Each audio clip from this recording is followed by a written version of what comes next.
update on my composting and my raised beds. Composting day for me was yesterday, which means I get my bucket out, my head shears, I get all my kitchen waste, garden waste, and I chop everything up. It gets mixed and put into a empty compost bag, and then I open all these up, which are at the top of the plot. They'll all be turned over, but the carpet's on as well to keep out the rain and what's it. But I'll go through these. Once I've chopped up the compost ingredients, which is kitchen waste, garden waste, I then get another empty compost bag and a double handful of everything in all these, which are natural products, so they're going to break down. All these lot go into that bag. The first one is my malt. This is spent malt from the brewery. Second one, spent tops. Beautiful stuff. If you ever need anything as you're going along, all you got to do is put it on the internet like breweries, and then put your postcode. It'll give you a nice brewery. But spent tops and the malt, they have to get rid of it. Next one along, this is worm cast, beautiful stuff. This is off Harry Johnson, made up Wednesbury. He's shield your yield. He's starting off with essential oils. That's going to go because it's far, because it's working well. I'm trying his stuff at the moment, but he give me that. Good man. Next one along. Blasted bloody phone's going. Right, next one, spent mushroom compost. This is another good one. If you notice, all the stuff is spent, meaning it's a byproduct, but it's all natural bloody stuff. This stuff I have now for the trading sheds. You've got a contact down Evesham, but it's excellent stuff. Exactly the same again. If you need it, just put it on the internet and your postcode. Next one, topsoil. People forget to put topsoil in the compost. Just a pinch of topsoil. There's millions of good bacteria, fungi. You need them. Best topsoil you can get, molehills. I've riddled it for you. Where I go to Evan to get my osmuck, you can see the nuggets here. But this is mixed with wood shavings, so that's one mixture. I got other muck which we'll come on to. This was is it a cotton grit? Or I've had this in the garage for yonks. Never knew what I'd use it for. But I'll put a double handful of that in as well. Get the worms, something to bite into, get it in the gizzards. This is pen peat out my grow bags from the year before. That's where I grow my peppers. Next one, basalt rock dust. This is volcanic rock dust. Comes from Reaming up Scotland. Jennifer, I get that by the ton as well for the trading sheds. Because it's volcanic rock dust, you've got all the minerals and trace elements from down below, which we got up here. Excellent stuff. That goes in with my compost ingredients. Also, all these lot go in my top raised beds, which we'll cover in a bit and all. Another one, osmuck. See the nuggets in here. Either a better one than what you'll get at McDonald's. But anything that's got manure in, that's how you get your worms. This is wood chip. Got a supply for wood chip down the bottom. You can see their own markers, they taking hold. Because there's been no disturbance. But it's a natural product, and we have this for the pathways. Obviously need big lumps, I'm going to tell them to suck egg. But because it's a natural product, it's going to break down again. That was a new addition a couple of years ago. Another good one, leaf mould. Make my own leaf mould. I've got 6 bins down the bottom. 2 for leaf mould, 4 for compost. This is another dollar for manure. Different area, meaning different structure. And that's sedge peat, which we don't get much of now. Nobody bloody asks for it. So all that is put into another compost bag and then mixed. The smaller the ingredients, the more you can mix, less work for the worms. Right, we're going to have a perv down here. You've also got to have your carbon, which is your cardboard, paper, newspaper and that. This lot watching the SAS on the box last night, because I'm a bloke I can do 2 things, meaning I'm ripping up cardboard boxes and kitchen rolls, and that's part of my carbon, plus your tea bags. Them are emptied in there. Tea bags are opened up and emptied in, so I've got a good bag of them as well to go in there. Something else through trial and error. Porridge, worms love it. They get a jug full of that each week and all. Right Ben, have a curve down here. Top orchard. Raised beds all the way down, 1.5 plots. Got to put this fencing up. Badgers, pain in there, Harris. Moles, badgers, intruders, I don't know what's what. Leeks still growing. They have to grow under environments because of the fly and the moth. But the bugger still gets in there.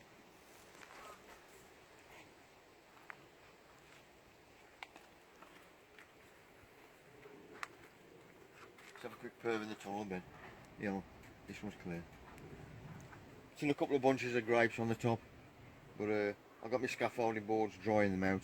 Once I'm dry, they'll get covered in black plastic. Look after them. And down there, just about make it out, I'm drying out seaweed. That was off my mate. Gareth last week.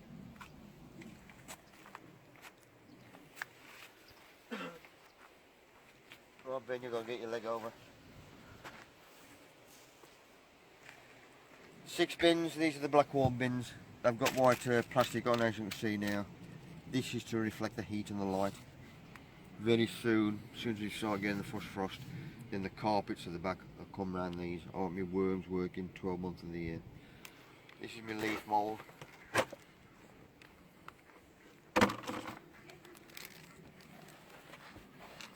As you can see down there, worms are working away nicely. I do a moisture check on these every week, 10 days.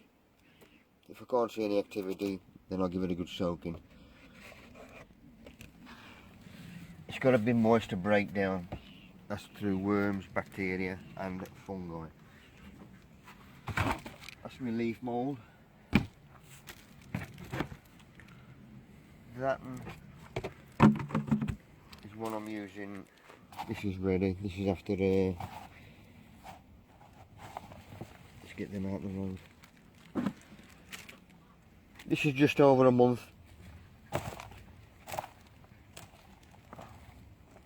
Which is good for me in the sense, we'll have a closer look in a minute. Because there ain't no worms in, because I've gone through everything and cleared off, that's ideal for me to use as a growing medium, or very few worms I should say. But I'll show you that later on down there. This is the one I filled up yesterday, i.e. 17th and 10th. Once I filled it up, then I put the date on. 2 weeks from that date, I'm now using it as a growing medium. 3 bits of carpet. First layer, got me babbies there. Next layer, this is something I found out a couple of years ago. You've got to keep these carpets moist, then you'll get the worm activity. And all I do when I top up, this is what I've topped up yesterday. Let's turn this lid over. I don't want to lose my worms. But if I was filling, if I just chopped up some more garden compost, I throw it in there. More shredded paper. I use paper out of paperback books. There's no colouring and there's no glossy, and it's ideal. Worms love it.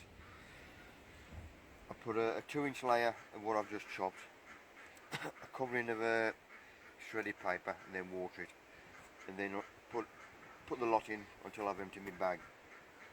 Then I give it a good watering, then the carpets get shook, meaning them worms that have been them layers of carpet. Then the extra worms, you'll get your worms in your manure and whatever manure in, but you've got extra worms they go through. So this was only put in yesterday.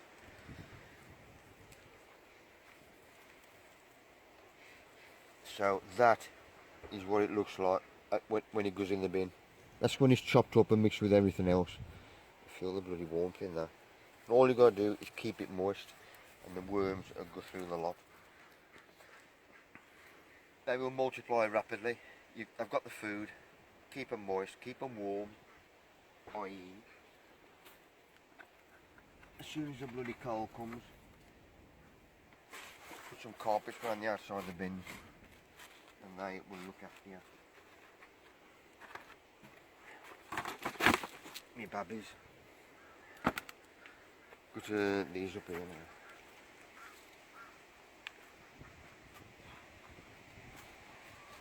This is one I emptied about an hour ago. I put it on one of my top beds. If you don't get in there, Ben. Can you see the runs on the bottom or not? Yeah, that's where the bloody mole comes. I got chicken wire on the bottom. The mole used to come up and they come with bloody worms, so I've chicken wire at the bottom. But now all he's got to do, you can see the run on the bottom. He lies on his back with his mouth open. Bloody worms drop through the wire. So now when I start off again, I put 2 foot of straw in. Then I start putting my ingredients in, which compacts the straw. By the time my compost is ready, that straw still hasn't broken down. My compost come out, you don't get no worms.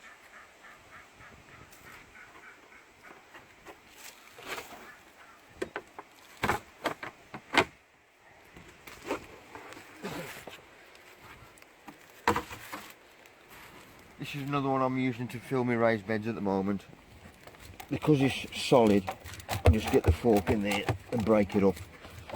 Then get me bucket in and just take it out. I use it to fill the raised beds or as a grind medium up the house, which is what I'm doing. One of my babbies.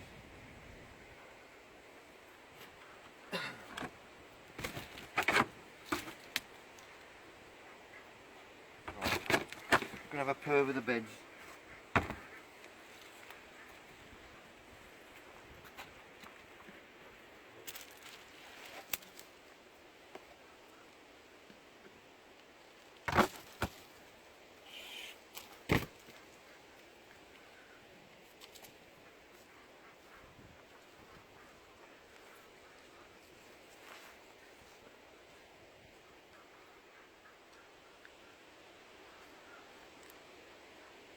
Right, more raised beds, less hassle. If they're 4 foot wide, you can reach the middle from either side, meaning you're never going to tread on it, so you've never got to dig it, there's no compaction. That's the only thing I use for digging now.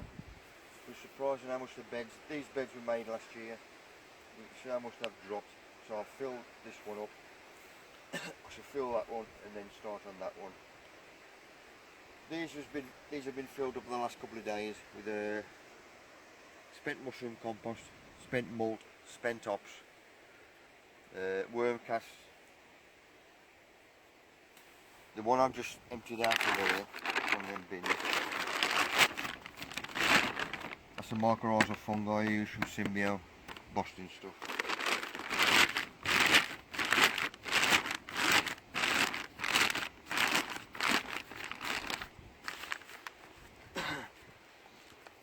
That compost I've just put in there, I'll be using it after a couple of weeks and it'll still have big lumps in, which is what I want, because those lumps hold the moisture, the warmth and the oxygen. If you just use normal compost out of a shop or whatever, you water feed, it's going to go straight through. If the stuff's got lumps in it, there's something there to hang on to it, and that's what I want. So that stuff will be used as a grind medium. This, because it's broken down, and it's beautiful stuff. I mean, I can still use this, but I ain't got enough on it. But I need to top up my raised beds, so that's what I'm using this for now. Something else, top dressing. This is spent coffee grounds, beautiful stuff. Obviously you got paper in it, bits of cardboard and all that crap, and these are in lumps, so you got to squash it up. But I get this every week. Anywhere where they got a coffee shop. But all my raised beds get top dressed every year. Well, probably twice a year really. It's another natural product, it's good stuff, good brew. This is another new one, this is an addition this year as well. I've got somebody with a wood burning stove. So that's going on as well. So that'll go on these lot. Once done to the height of this, it'll have a good watering, and then I shall put on a weed suppressant from Wilco. Put that over, let nature do its bit. Obviously I've got to weight it down because we're open and the winds will blow it up or whatever. But I'll just weight it down and let nature take its course. But these beds are exactly the same as my bins. I do a moisture check every week, 10 days. If it starts drying out, I'll take the cover off and I'll water it. I want nature, bacteria, fungi and worms to work. If it dries out, the soil's just ticking over. I want my soil to work until I start using it again. That's about it, I think, Ben. Hope you have learned something. See you on the next session.